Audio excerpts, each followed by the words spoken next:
Um, we're thankful for the opportunity to get down to come and play Utah, obviously in this environment with COVID. Pretty easy trip for us to hop on the bus, get down here, play against a team that can help us get better moving forward. So we're thankful for the game. We're just trying to stay healthy, cross our fingers that our opponents do too, and now get home and get a chance to play in Reed Gym.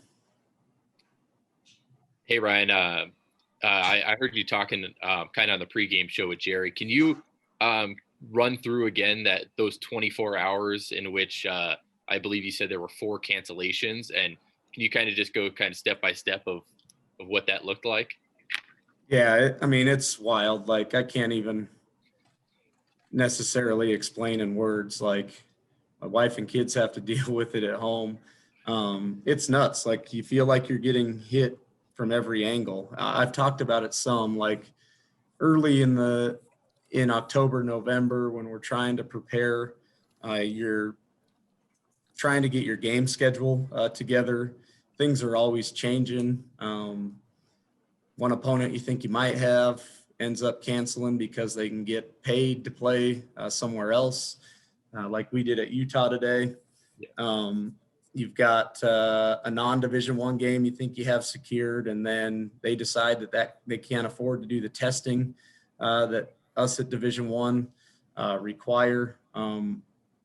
It's nuts. And then we get to official practice and we have a positive COVID test. So we got 4 guys that missed 14 days. And then the day that they get to come back, we have another positive COVID test. So the other 12 and all the coaches missed the next 14 days. So the original guys that were in it had no access to a coach for 28 straight days.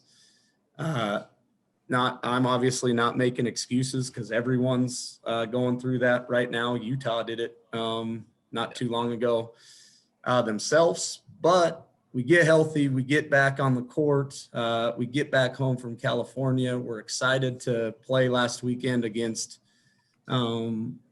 somebody because we know we need to play as much as possible before we get to Big Sky games with a bunch of new players. And my alma mater is Eastern Oregon. Obviously, I wanted to do a favor for them and try to get them over to play. They found out that their governor will not allow them to leave the state to play. And if they do, they've got a 14-day quarantine when they return. So that game got canceled. We quickly got on the phone and got Montana Western to replace them. All set to go, contract done. They were playing Boise State before us, so they got on the bus to drive to Boise, got all the way to Pocatello, called me from the bus and said their testing agency that they use called them and told them that they had a positive test on their team. So they turned their bus around and went home. I actually found that out 5 minutes before we had practice and didn't say a word to anybody. We had a great day of practice. When it got over, us coaches sat down at the table in Reed, got on the horn. A couple hours later, we had Dickinson State scheduled to take their spot. Sent them a contract real quick, got that done.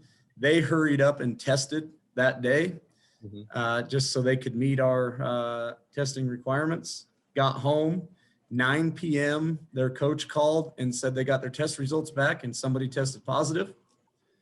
While all that was going on, Colorado Christian was in Salt Lake playing Westminster. They called wanting the game because they saw on Twitter we had a cancellation.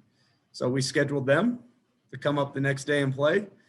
And they called at, I think, 7 a.m. the next morning and told us that their health committee won't let them stay on the road for another day and they had to return home.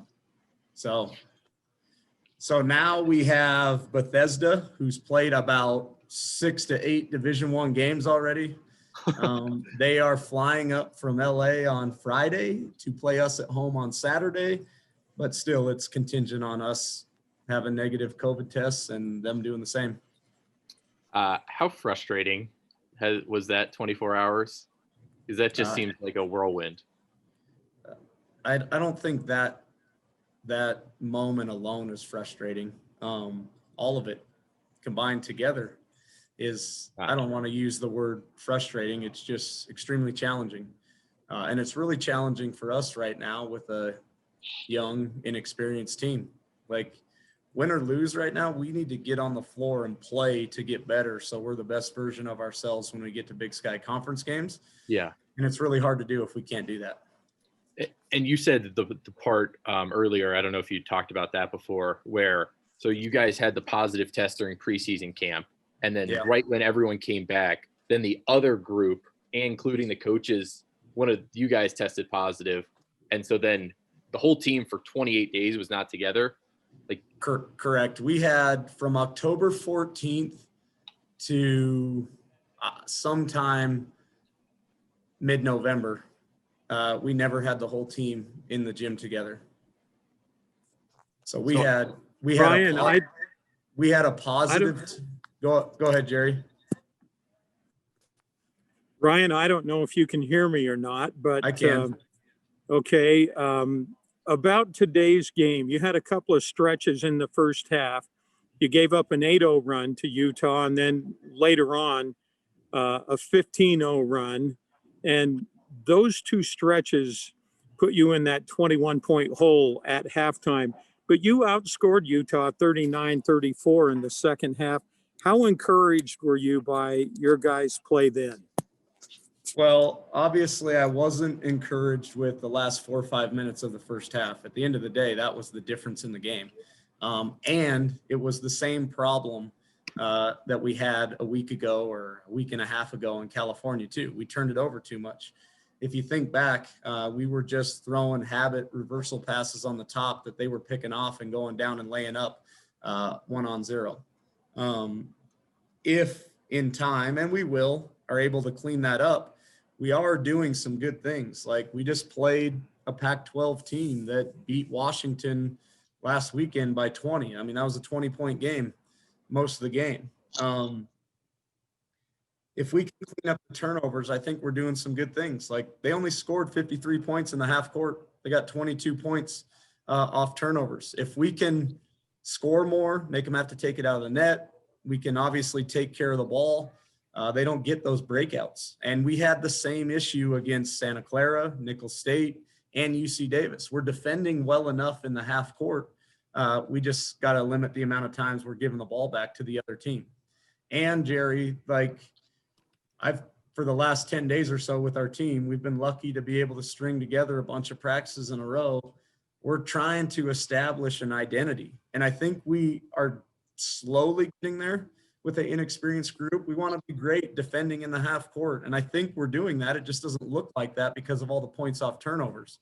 And I've always prided myself as a coach in regards to winning the rebound battle. And I think you guys can look at the stat sheet and see we've improved in that area. We played a much more physical, bigger, athletic team, and we were plus 17 on the glass on them. We're not going to face that kind of size, athleticism, and maybe even experience when we get to Big Sky Conference play. We just are glaringly bad on the offensive end because of all the turnovers right now.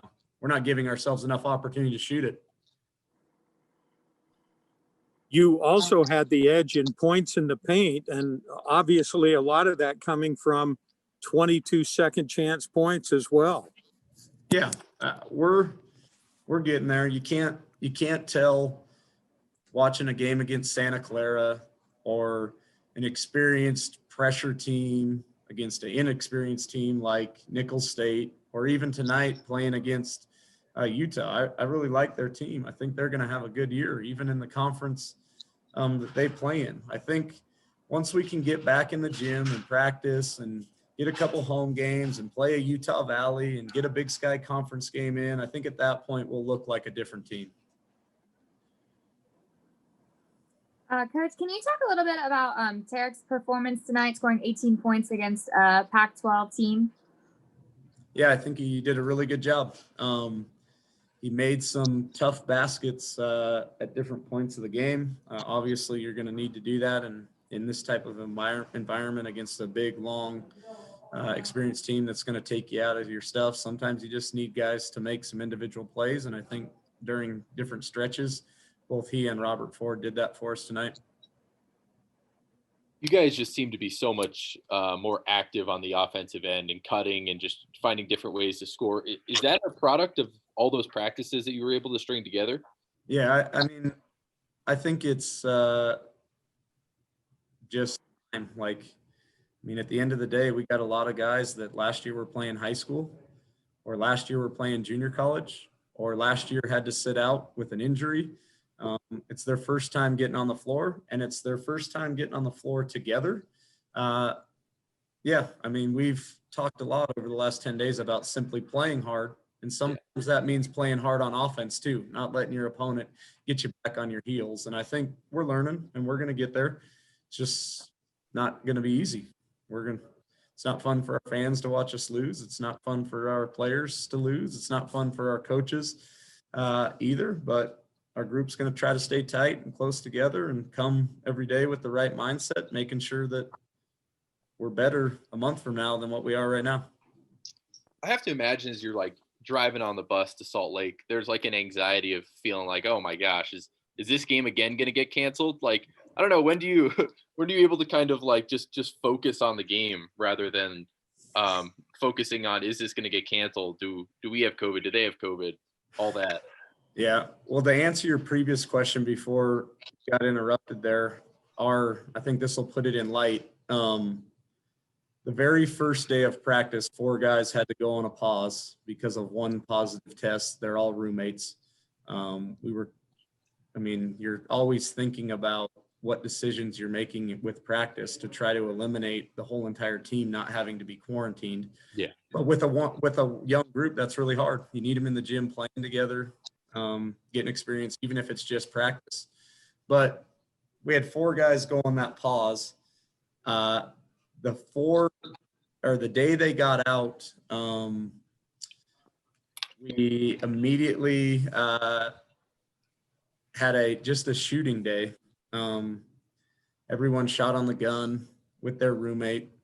And then later that day, it was one of our testing days, and we had a different individual that had been practicing every day test positive. And because all of us had been in the gym together over a period of time, including coaches, 12 players and our entire staff went into a 14-day quarantine. So most of us were not together for 14 days. 4 of our group was essentially off the floor for 28 days because they didn't have access to a coach while we were in quarantine either. So it put us behind without question. Like I said, I'm not trying to make any excuse because other programs are going through the exact same stuff right now. I mean, to give an example, I just saw yesterday that Nicholls State, who we played, who's an older, experienced group, they've been together for a while, they're on a 14-day quarantine now. So they're going to have some setbacks here because of it as well. I think as a coach, you just got to be willing to or ready to adjust, be adaptable, try to keep everyone with a positive attitude moving forward. At the end of the day, the NCAA has given everyone a year of eligibility back regardless of how it goes. But to answer your new question, I think because of all those experiences, I think we in college basketball need to do a really good job making sure everyone's doing all right. I mean, anxiety is a big thing right now. Like, we go to the training room 3 times a week and get a COVID test, and every time you're hoping you're not the guy that holds the whole entire team out. And yeah, we came down here, had to test in their athletic training room today. We found out later in the day that we were all negative, but then didn't find out until a couple hours before the game while we're at the hotel that their team all tested negative too. So it's a different environment. Like, you never know what might be coming next. Coach, it feels like you guys have been on the road so much so far this season. You played every game on the road.